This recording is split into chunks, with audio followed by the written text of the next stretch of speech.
Hey everyone, how are you all? I hope you all are fit and fine and doing great. So, today this is my first video on William Wordsworth, and we will discuss the most important points, facts, and question answers about William Wordsworth, which are frequently asked in lecturer exam. और friends ये हमारे lecturer exam में poetry section जो कि हमारा first poetry section है उसमें first writer हैं सो हम इनकी डिटेलिंग करेंगे सो फर्स्टली जो फर्स्ट क्वेश्चन है आज का firstly here date of birth of William Wordsworth 1770 and 1850 1770 में बॉर्न हुए थे एंड 1850 में इनकी डेथ हो गई थी सो फर्स्ट क्वेश्चन मैच करना है हमें यहाँ पे लिस्ट वन को लिस्ट टू से जो इसका मैच है फर्स्ट वाला जो 1798 है इसका मैच है मीन्स कि प्रीफेस टू लिरिकल बैलेड आया था 1798 में यहाँ पे इसका सोल्यूशन दिया गया है आप देख सकते हैं 1798 में preface to the lyrical ballad 1865 में function of criticism present time और 1924 principle of literary criticism and 1948 the great tradition. So this is the correct match. And the correct match list is here. Lyrical ballads collection of 23 poems. Friends, जो lyrical ballad है उसमें 23 poems हैं total. And first published 1798. और ये सबसे पहले publish हुआ था 1798 में by S.T. Coleridge and William Wordsworth. William Wordsworth और S.T. Coleridge का एक collaboration work है. इसमें दोनों की poem हैं. While preface to lyrical ballad was published in the second edition in 1800.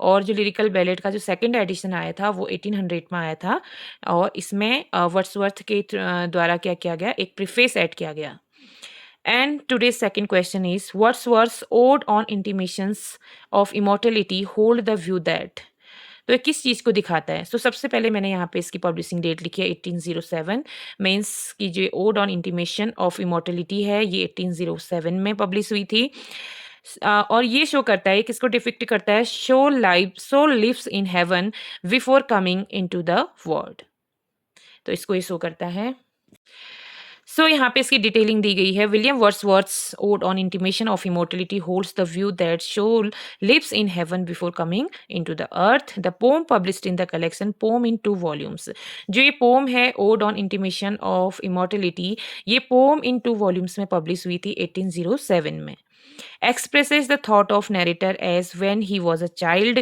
he saw the whole world shining with heavenly beauty and wonders where that beauty has gone now he is an adult इसके बारे में इस pome में बताया गया है and third question let nature be your teacher occurs in which of the following poems here you have given 4 options in 4 options में से आपको करेक्ट चूज करना है मीन्स मैंने ये जो है ये मैं पढ़ चुकी हूँ मुझे लगा कि आप लोगों के साथ भी शेयर करती हूँ और साथ में पढ़ाई करते हैं क्योंकि जैसा कि मेरे चैनल का नाम ही है लेट्स स्टडी टुगेदर ये मेरा रिवीजन चल रहा है ये जो पोम की जो लाइन है let nature be your teacher ये जो लाइन आई है ये बट फ्रेंड्स यहाँ पे जो ये ऑप्शन है ना ये सारे के सारे 4 के 4 ऑप्शन रॉन्ग है यहाँ पे जो सही ऑप्शन है वो यहाँ पे गिवन नहीं है इसका सही ऑप्शन है द टेबल टर्न इसका जो सही ऑप्शन है टेबल टर्न पोम से विलियम वर्ड्सवर्थ की ली गई है और the line let nature be your teacher is taken from the famous pome of William Wordsworth the table turn published in 1798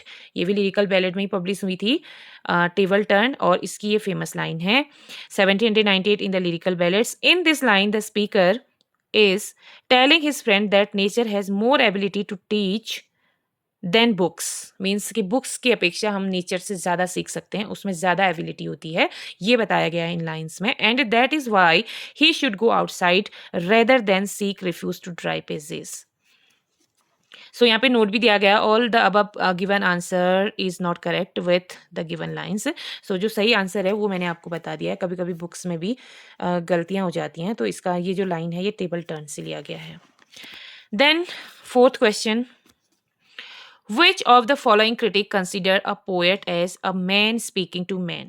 किसे कहा गया है man speaking to man? अभी तो फ्रेंड्स विलियम वर्ड्सवर्थ हमारा यहाँ पे टॉपिक ही है तो हमको इजी लग रहा है कि इसका आंसर हमारा विलियम वर्ड्सवर्थ ही होगा जब एग्जाम में हमको ये क्वेश्चन देखने को मिलता है तो कन्फ्यूजन क्रिएट हो जाता है a man speaking to man कहा गया है विलियम वर्ड्सवर्थ को William Wordsworth consider a poet as a man speaking to man he wrote these words in the preface to the second edition of 1800 very very important है है, जो ये line है a poet a man speaking to man, ये second edition lyrical ballad के second edition के preface में लिखा गया है और ये सेकंड एडिशन आया था 1800 में। The preface is often considered a manifesto of the romantic movement in England English literature. So English literature में रोमांटिक मूवमेंट का मैनिफेस्टो माना जाता है लिरिकल बैलेट को। यहीं से रोमांटिक एज की स्टार्टिंग मानी जाती है। Next question, in which of the following poem occurs the phrase the still sad music of humanity. जो ये फ्रेज है the still sad music of humanity, ये किस पोम में आई हुई है? सो ये आई है वर्ड्सवर्थ के टिंटन एबे में। The above phrase the still sad music of humanity has been derived from the famous dramatic lyric, और इसका जो जॉनरा है ये ड्रामेटिक लिरिक है, Tintern Abbey composed by the nature poet William Wordsworth. और इसका जो फुल टाइटल है वो ज़्यादा इंपॉर्टेंट है। देखिए, the full title of the pome is lines composed a few miles above Tinton Abbey on revisiting the bank of the Wye during the tour July 13, 1798। और ये जो पोम है ये डेकासिलेबिक ब्लैंक वर्स में लिखा गया है और it opens with the speaker's declaration that 5 years have passed, 5 summers with the length of 5 long winters। तो इसमें बताया गया कि 5 years पास हो चुके हैं, बीत चुके हैं, 5 summers बीत चुके हैं, 5 winters बीत चुके हैं। तो इस तरीके से ये पोम स्टार्ट होती है। सो ये है इसके बारे में।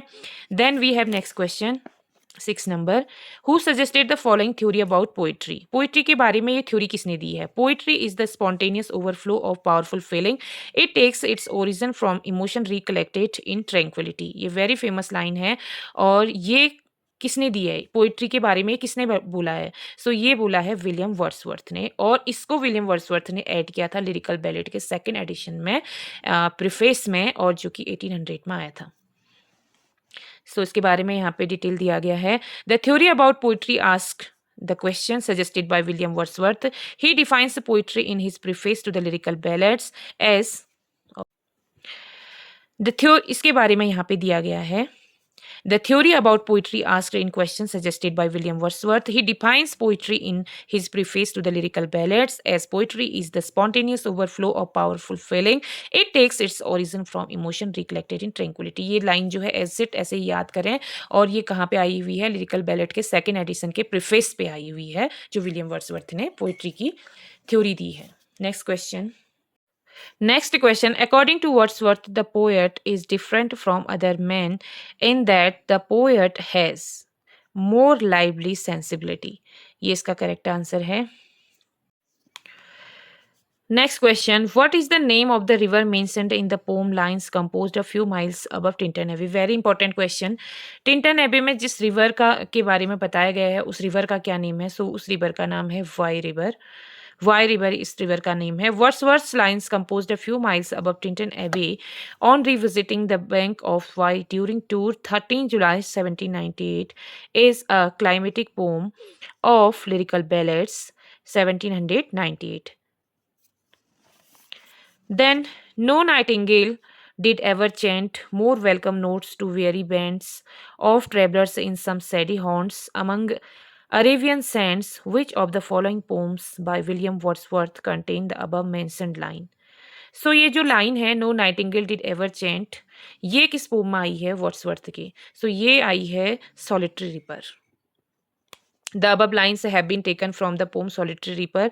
The Solitary Reaper is a lyric poem. So इसका जो जॉनरा है यानी कि जो ये पोम है ये लिरिक पोम है, एक लिरिक में ये लिखी गई है by English romantic poet William Wordsworth. The poem was inspired by him and his sister Dorothy. Then we have next question. Which of the following works is a product of the later phase of Wordsworth career? Wordsworth ने अपने later phase पे यानी कि last time पे क्या कौन सा work लिखा था, जो उस और उनमें सबसे इम्पोर्टेंट कौन सा था? सो ये है द बॉर्डरर्स। इसके बारे में यहाँ पे डिटेल में दिया गया है। The Borderers is the latter phase of Wordsworth's career, it is a tragedy. So सबसे पहले जो ये बॉर्डरर है ये एक ट्रेजिडी है, ट्रेजिडी और 5 एक्ट में लिखी गई है। It is Wordsworth's first major work. In the course of its composition he moved towards his later blank verse style, और इसको ब्लैंक वर्स स्टाइल में लिखा गया। और इसका जो जॉनरा है ट्रेजिडी है और 5 एक्ट में है। इसमें जो इंपॉर्टेंट चीज़ ध्यान रखने वाली है, जो बॉर्डरर वर्क है वर्ड्सवर्थ की, वो 5 एक्ट की एक ट्रेजेडी है, ये ध्यान में रखना है। In which of the following poems does the poet express whatever the theme song could have no ending. So ये आया है सॉलिटरी रिपर में। This stanza has been taken from the poem the Solitary Reaper. It is a lyrical poem by English Romantic poet Wordsworth and one of his best known work. तो उनके जो बहुत सारे best work हैं उनमें से एक है सॉलिटरी रिपर। सो ये लाइन उसमें आई है।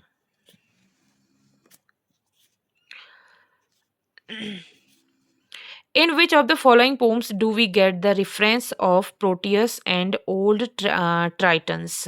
तो कौन से वर्क में यानी कि विलियम वर्ड्सवर्थ के कौन से पोम में हमको प्रोटियस और ओल्ड ट्राइटन का